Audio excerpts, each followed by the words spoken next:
मैं आपको एक घटना सुनाता हूं, सच्ची घटना। एक बार क्या हुआ, एक जर्मनी के प्रोफेसर के साथ मेरा झगड़ा हुआ, और झगड़ा इस बात का हुआ कि भारत महान कि जर्मनी महान।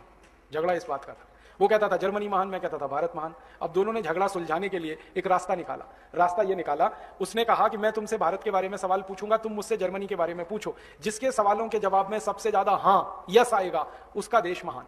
मैंने कहा ठीक है भाई पूछो। तो उसने कहा पहले तुम पूछो। तो मेरा नंबर आ गया पूछने का। तो मैंने उससे सबसे पहला सवाल पूछा, जर्मनी में गन्ना होता है?